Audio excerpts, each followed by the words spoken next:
Hi everyone, thanks for joining me.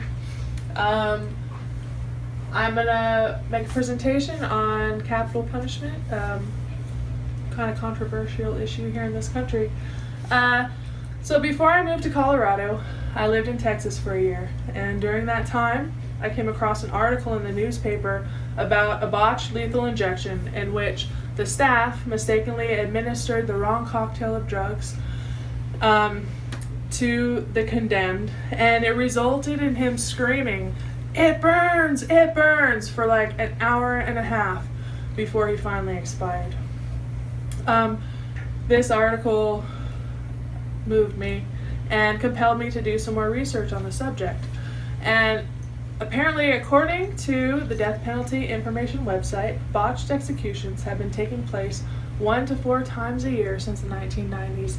Everything from problems with the electric chair where their head bursts into flames and blood pours out their mouth, to asphyxiation with cyanide tablets that take over 10 minutes to kill, or problems with lethal injections such as not being able to find a vein, missing the vein completely, or using the wrong drugs, all of which resulted in excruciating execution. So let's begin by exploring a couple reasons why people think the death penalty is necessary. I interviewed both my father and my boyfriend, who are proponents for the death penalty, in an attempt to find out what they agreed with, why they thought it was alright. And they both gave me about the same answers. They said that as citizens, they believe in retribution for heinous crimes. And in addition, they think it costs more time and money to keep someone in prison for life than to just outright kill them. And it's true. If someone in my family or your family was killed, brutally murdered, our first reaction would be that we want retribution, you know? And it's also true the majority of the people on death row are guilty of heinous crimes that most of us couldn't even imagine. Popular belief is that they forfeited their right to life when they took the life of another person. It goes all the way back to Hammurabi's code, an eye for an eye and a tooth for a tooth. But there's another perspective on the issue of revenge, presented by Raymond A. Scroth, S.J., a community professor of the humanities at St. Peter's College. He collaborated with many other experts to write an article called The Top 10 Pros and Cons Should the Death Penalty Be Allowed? In which time he made a compelling argument. He said, retribution is just another word for revenge. The desire for revenge is one of the lowest human emotions, and even though it sometimes is understandable, it's not really a rational response to a critical situation. To kill a person who has killed someone close to you is simply to continue the cycle of violence, which ultimately destroys the avenger and the offender.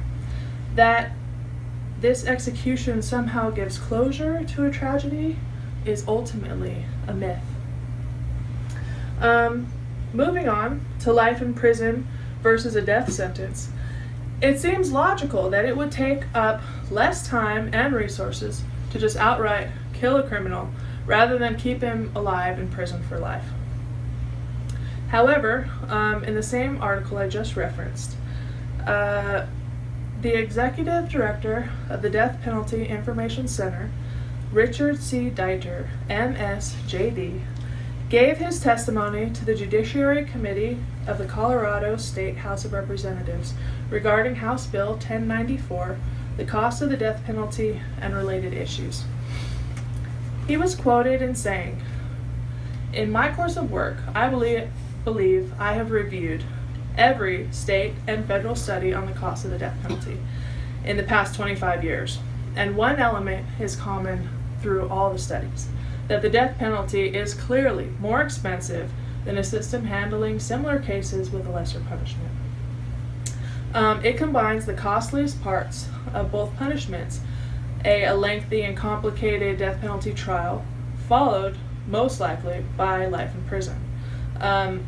There's more pre-trial time, more experts needed, twice as many attorneys, 2 trials, one to determine guilt and the next to determine punishment, a series of appeals during which time the inmate is held in high security on death row, which death row is the most expensive place you can hold an inmate, and many times it takes up to 20 years before he finally is executed. So now that I've explored topics of cost and revenge, let's move on to more reasons, or 3 more reasons why I believe the death penalty to be unethical. Number 1, innocent lives are lost.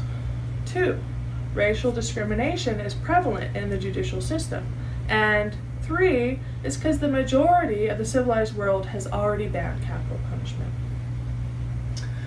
If there were no other reasons to be against the death penalty, this one reason should be enough. Innocent people die. There was an article in the Suffolk Transnational Law Review Journal in which the author, Russell Murphy, makes a point of innocence by referencing the Death Penalty Information Center. He says that since 1973, an estimated of 130 prisoners in 26 states have been released from death row, either because of DNA evidence, prosecutorial misconduct, or a confession by the real killers. That's a staggering 1 out of every 10 inmates on death row has been released, and in recent years the number has gone up to 3 to 5 inmates exonerated per year due to new evidence, DNA and technology. In the book Points of View, The Death Penalty, Beverly Bellaro and Ames C. Cushman contribute a point in opposition of the death penalty. They shed light on the fact that exonerated prisoners' experience have exposed systematic flaws in gathering and evaluating of evidence. In most cases, a wrongful conviction emerged as a combination of factors: police misconduct, investigative errors, unreliable witnesses or false testimony, negligence, forensic errors, and even false confessions.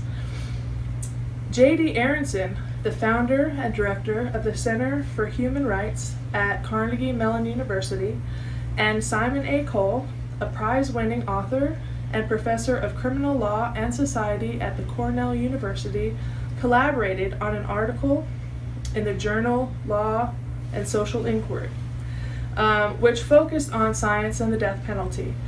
They expounded upon cases of overt fraud and unexcusable incompetence in connection to crime labs, the most well-known of which was the Houston Police Department, which was actually shut down in 2002 because they discovered that employees regularly fabricated DNA and other forensic evidence in their labs and lied in court about the results.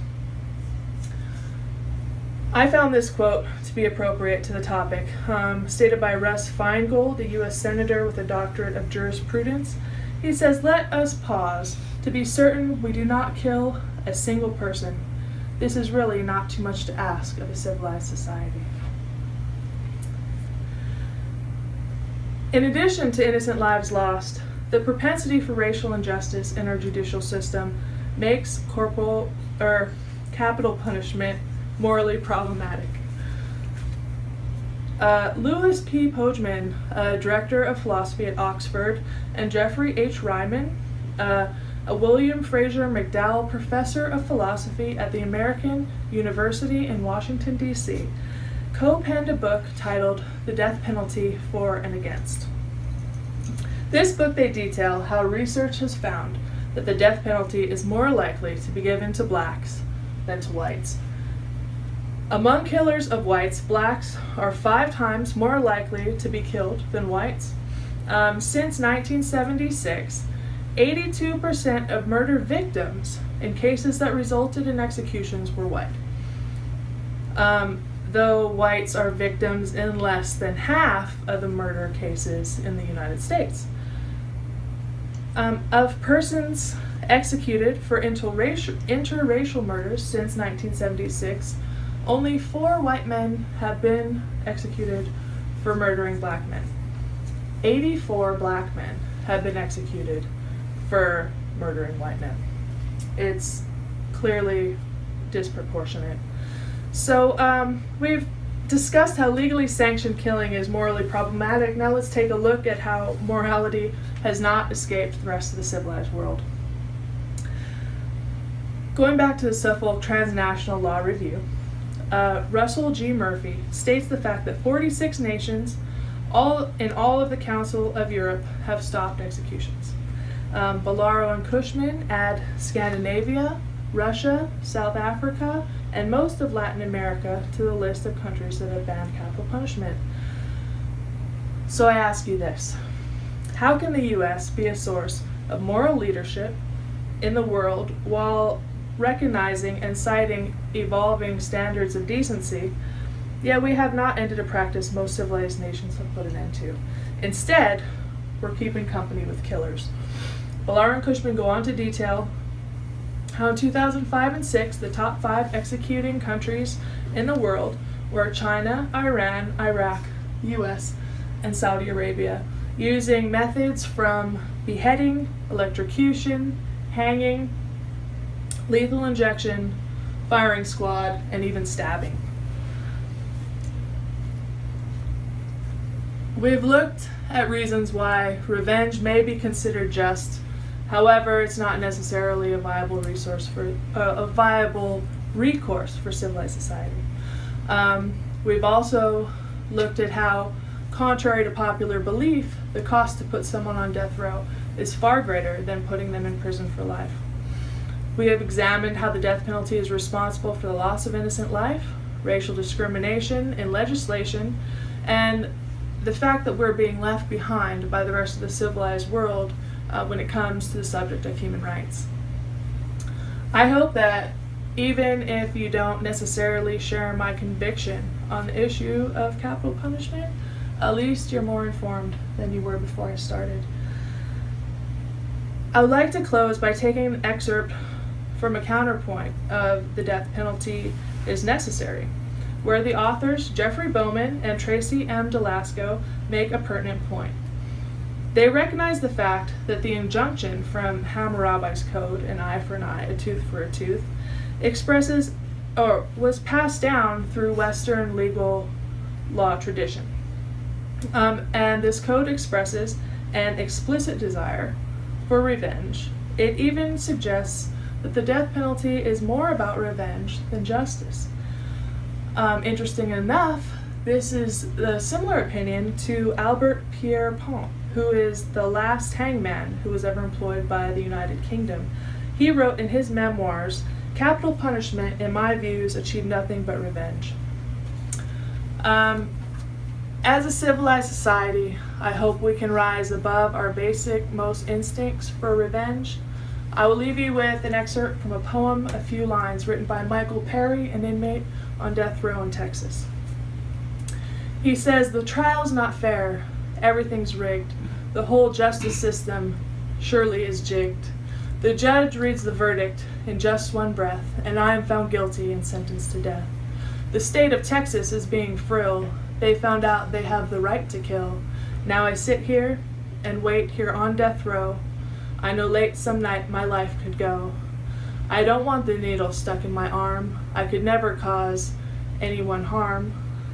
Throughout the courts I put up a fight, 'cause I want to avoid that dreadful night. Regardless of innocence, I'm to be killed with vengeance.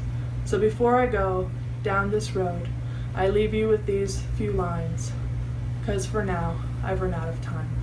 Thank you so much, everybody. I really appreciate you watching. Thanks. That's good. Panning. Audience. Audience. Hi. Hey.